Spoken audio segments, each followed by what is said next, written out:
Welcome to T-Faithfuls TV. We are back again with the latest gossip. Nyaya dziri kupisa dziri kutendera pasocial media. Keti Masomera nemavhili evheni achitaura namai vaya vekudzimirwa foni kuCape Town vachiti vadzimirwa foni nehama yavo vari kubva kuZimbabwe. Tikatovanzwira tsitsi zvovainyepa zvavawana taiti vaida kuba mari. Tera yamunzwa.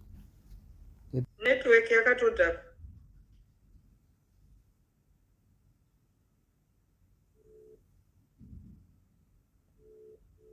Asi kudaira pafoni haasi kudaira paFacebook pacho haasi kuoneka.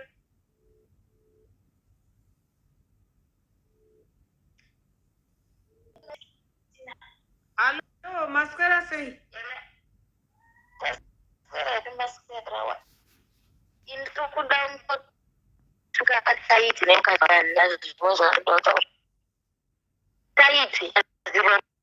Mandigwavhura betere gwara uye kuti chihore chake ichi chingoma mukadzi chake chine betere rinenge musimbiri vanobhoya mabhoyi mwana vaonirerwa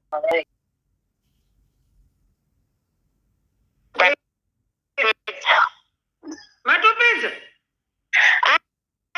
Ndatopedza shungu dzangu nekuti ndichizama kuda kupinda ndichitadza kupinda. Vana vaya vakandibhoya zvisingatomboiti. Vakutuudza maZimbabwe kuti ngavaenyorere tsamba kumaNigerians vavabatsire. Vanodhoneterwa here mari nana Oga? Vana Oga vanodhoneta chicha vanodhoneta kana kuti vaziva ndofunga havatombovaziva kuda kufarisa. Mathousands ese akazara paFacebook avanovhaira nawo handiti tisu maZimbabweans taivasapota. Vanofarisa ende zvokuti hanzi navati vana vanotoita zvinhu zvikukutu zvakatodarika isusu vakadzi vakuru naruka. Saka tinongoti more boys great hope forward them they are ironing. Vakadzanya zvokuti hanzi vanhu ngavasatombozviteerera izvozvo masamonzi ngaenderere mberi. More boys forward them they are your ironed clothes. Vapepe mukande kuGreat Hope mombozvipawo basi. Petai mukande kuGreat Hope mukoma advocate more boys.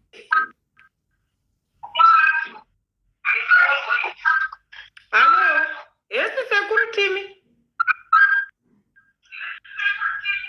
Yes.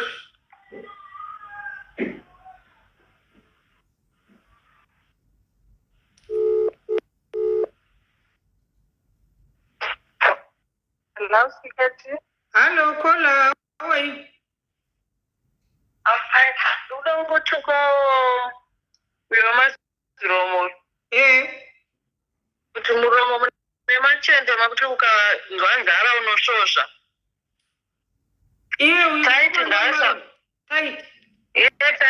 Taiti ngaasadaro because vanhu vakamusunza tisu maZimbabwe. Imbararwadzo hangu paipa akati izvona handina kana basa nemi maZimbabwe ngatiwe ndine 100,000 followers maNigeria. Akati ndine vamwe vekuCongo futi manondifollowa because ndoziva kuti maZimbabweans hamuchinji. Taiti takamusimudzira paakabuda paya achichema nezveAIDS akachita setikamusapota but sapoti haana kuitora. Tikavasapota vanhu vese kuti semaZimbabwe slow down kacho kandijamba mwana wamai akambobuda achichema nezveAIDS.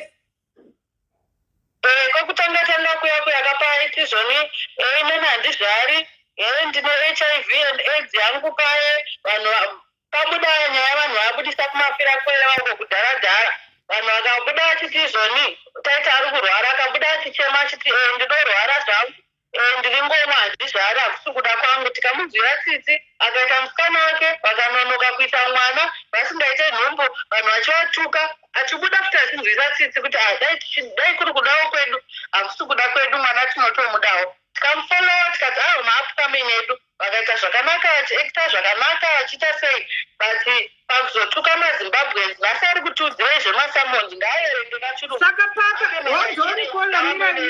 mirai kola 2 minutes.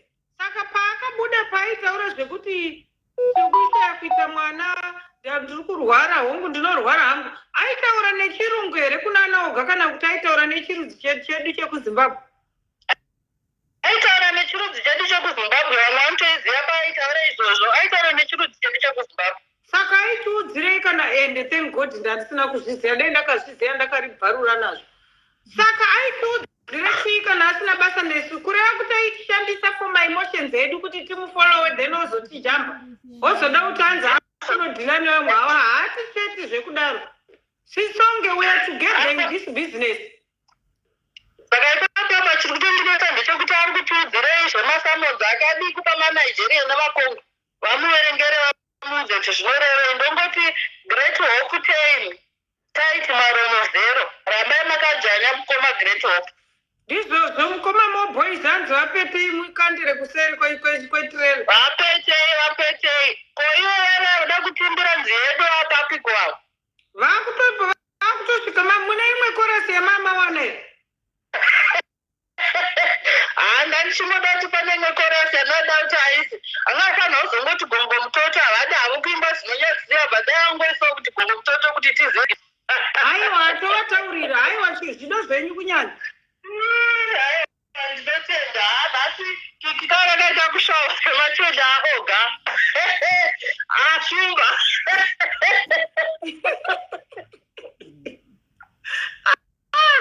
ai vanhu vanofona pano makaoma denga muchaita rekugugula sho hanzi kiki kakakasvava kunge chii kunge jendera shushu hanzi kiki anga akasvava kunge jendera shushu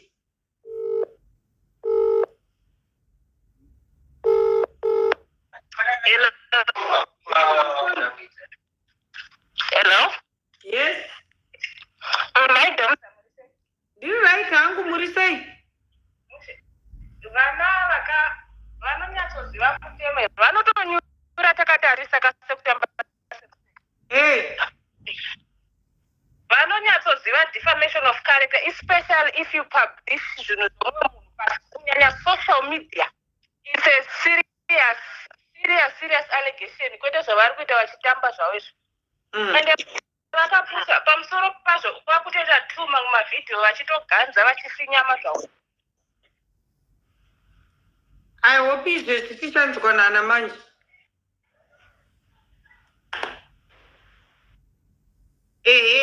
Murundinzwe. Ndiri right hangu wakadi yako. Masimbere sisiketi.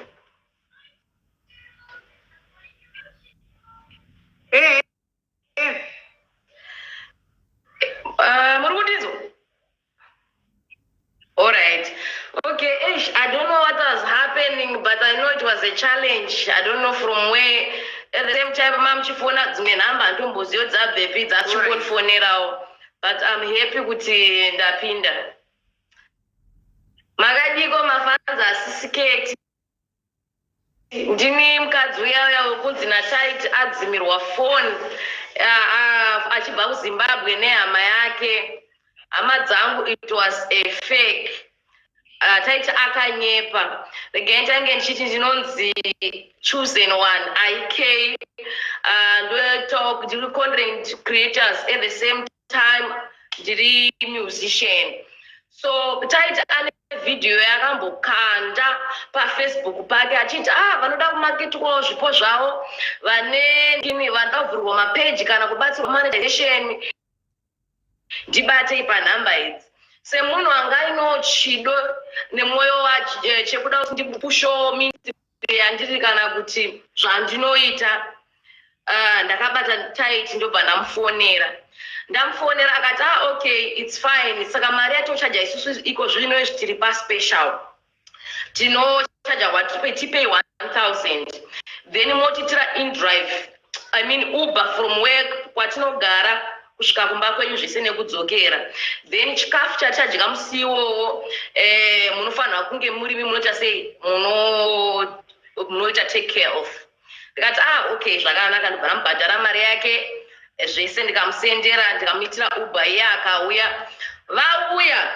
but asati auya ndisati ndabhadhara mari ndakamubvunza mubvunzo ndikati okay ko video tikaita skit randinenge ndanyora inini rikaita viral benefit yangu ndeyei ndobva atonditi no mabvunza mubvunzo wakanaka mother Ndanichazotokuudzai kuti kana skiti renyu ramunenge manyora rikaita viral, maybe toti half a million or million, zvatinoita ndezvekuti tokudzorerai mari yatinoita kuchajai, o tinoramba tichishanda nemi, because also isusu tikaramba tichishanda nemi tinoita kutobenefitawo nekuti munenge muri munhu ari creative. Ndikati okay, zvakanaka. Ndobva auya tight wasvika naKiki. Kiki achisvika mbama vachisvika, so sorry to say this, but I just have to say it. Akasvika bva abata muchunu bva ambomira kuti asamusirimure. Zvezvokuti ndakatomboita out of place kuti kochi ingasiringa haina kana mamodzi kana anything ko indava. So I just want kuti sada continue kuti vanhu vari kuvadefenda o vanhu vanga vachindifonera vanogona kunge vari kubva kusaidi kwake vachida kundikanganisa kuti ndirege kuya on palive ndasatochinja foni izvozvi foni yangu kutoringa kusaidi uko. So kuti these people vamunogona kudefenda kana usati wakamboona munhu usadefende munhu. Ini ndakavaona vanhu ava, I know them. Zvese zvavaitaura kuti alami azodai pamuviri pazodai, so I can tell kuti this is fake or this is true. Vasvika ndobva tava pachikafu, vakati iye chati akataura akaita kakuhwanda, but everyone munhu anoziva akati isusu vanhu vane dambudziko rekuti tikavaudza kuti titengere chikafu unozoona vakutenga makoko kana kuti vakubika chimwe chikafu chatisingadyi. Saka isusu tine zvinhu zvatinodya, ndobva doma zvarufarira madzinga avanoda. Saka ivo semunhu anotoziva ndezvekutoti unobva watongoziva kuti munhu uyu ari kutondiudza kuti musatengere koko but noita maacids titengerera kati. So which I did. Ndichitofara kuti mumba mangu masvinda celebrity handi muri kuona ndichitofara paya. Nguva iyoyo title was aiva nemafollowing like 127 followers.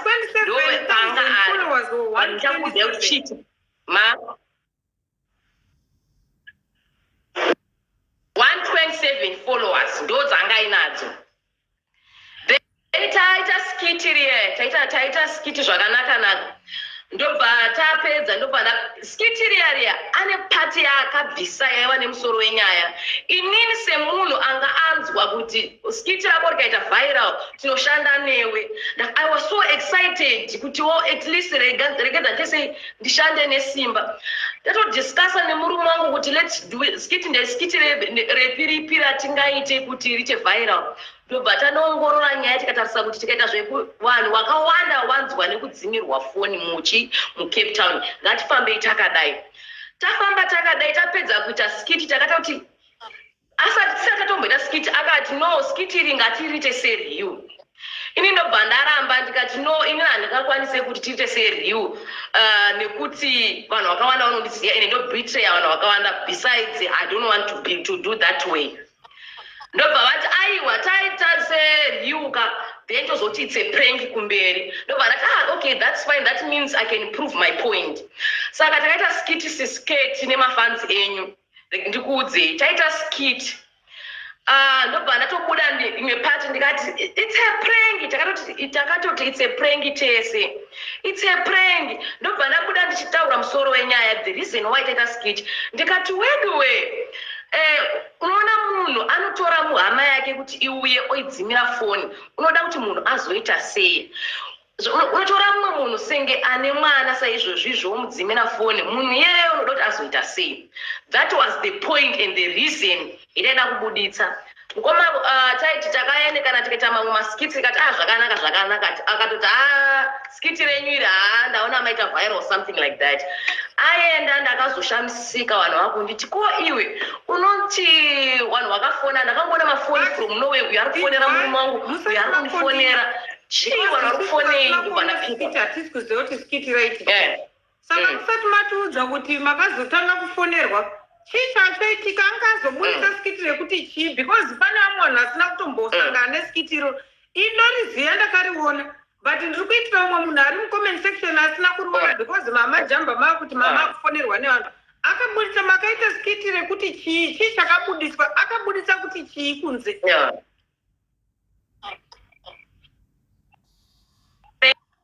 Thank you. So zvakaita achibva paumba pachaigara achienda akasvika akanobvisa kati yemusoro wenyaya paskiti. Pati yakabvisa ndeipi? Ndeyekuti it's a prank. Ndichedza kutsanangura kuti wedu ngatisiye tsika yekuti ukatora hama yako idzikumira foni kana usati waredi kana usina pekuisa munhu usasiye munhu achikwira bhazi. That was me ndichitaura.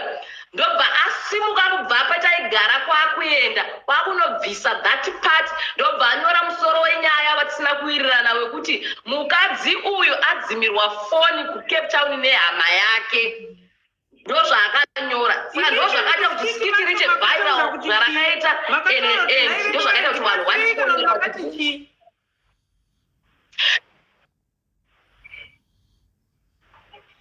ndakange ndamubhadhara kuti antimakete kuti amene kunzwisisa akati vanoda ini makamubhadhara kuti akumakete mubhustike muwane following akakuti tinoita zvinhu zvinoita kuti muwane following ndobva maita skiti naye muchiita kunge munhu asi saka muCape Town ndobva akata zvairatidza kuti iskiti ndobva aita sereal life kuti iite viral.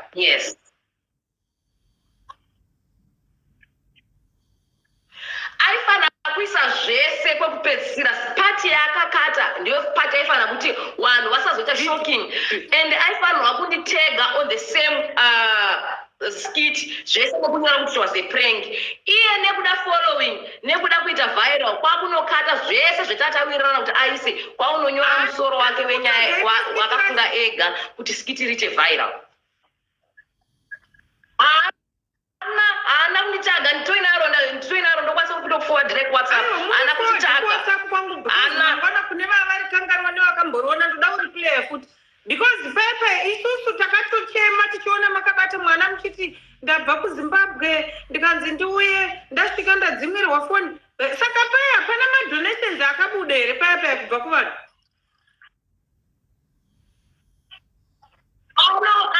Donaterwa. Why ina ndigoni kumurambira kuti hapana? Why? Because ndakazomuti chipisa skiti akaramba. Tikamuti ningirikini disa skiti akatina andikwanisa kubvisa zvinhu zvandinenge ndaisa. Saka akarichengeterei kureva kuti anofanirwa kunge aikolekta mari neveseri after skiti nyaya yacho kupfuura. Muri kundinzwisisa?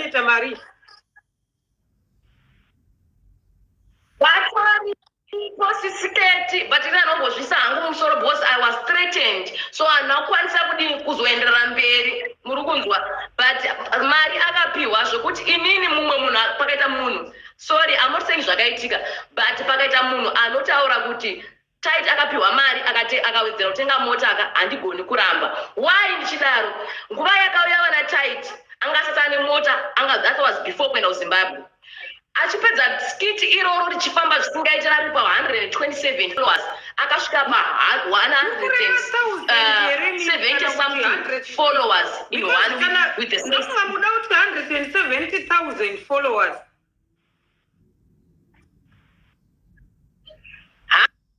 170 no I'm trying to say pakauya anga ari pa 127,000 followers. Murunzwisisa. Then after 1 week aita skiti richita viral akapusha from that 127 kusvika pa 170 something followers because why ndiana akamupusha ndini why neskiti rangu rakanotipidimudza kuita zvemusoro make after aita but ane because skiti ratakariona I can imagine trauma yekuti waitiswa skiti rakadaro hama dzemurume hama dzako mafriends vanhu vachibvunza kuti ko chii chaitika nevawakadzidza navo the whole world and on top of that woshayaaendi pamusoro pazvo then munhu orega kutagana kukupusha atori neutsinye mukomana uyu.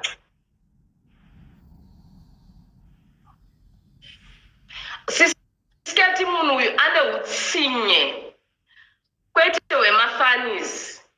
This guy kunyanya mukadzi ini ndakaona mukadzi zviya zvokuti pavakabuda vakaenda ndakangoti mwoyo yedu vakadzi yakaoma kunyanya mukadzi isusu yatinoziva ndechekuti kana like tichikura baba vakaomesa musoro, mai vanoti baba chimirai dai madai uchidzora mumwe wako. Taiti ari kuenderera mberi. Why? Because akushaya nomudzora. Kureva kuti mukadzi vanenge vari rimwero, mukadzi ndiye master planner. Muri kundinzwisisa? So I don't know what to say, but that those people ndakarwadziwa. Christmas yegore rapfuura ndakuiona ndakarwadziwa. Handira kupedza, mukatendera ndoenderera mberi kusanangura.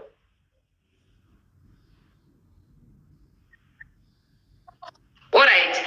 So asenda skitiriya vanhu vachifona, ini ndobva ndakuedzawo kumufonera kuchida kumubvunza kuti ko wazonyora skiti sei iri, wazodaiso sei, ko sei wakata this part. Hana kudaira foni sisiketi usiku hwese, hana kupindura foni. Mapseni ndakamuka kunzwa achinzoona koona taiti video yanini yaposta arikaisa video yekuti kune varuda kucontributa kubatsira mai ava tinokutendai, but izvozvi chimbomirai nekuti pane kautsotsi karipo kasati abata. Apa asati andipindura, imagine unoita sei naimi zvezvekuti unopererwa, unodikitira. Ndobva ndaedza kumufonera, hana kudaira, ndobva azoritena call, ndobva afona. Tikati ko uri kuzviitire ko sei wachinja? Handina kumbouta kuhasha kana kuita sei, nekuti kana simba rekuti hasha racho dzacho handisina. Ndobva anditi madha, isusu tazobva kumba kwenyu paya kana takazofunga kuti tikafamba nenzira iyi, although mama iramba zvenyuka, takaona kuti ndioeneka kuti timuite sei, muite popular. Ndikati but usati wadaro wakadii kundibvunza kuti madha ndazofunga kudai, so inga wakatisiya tese tiri kuone murume wangu, wakadii watibvunza, wakadii kutifonera. Akati ndakangozongoona vangoti bla bla bla bla. Ndobva ndati but waona kuti vanhu vakawanda vari kundiziya mucomment section. Akataura akati inini manje sister enika zvandinoita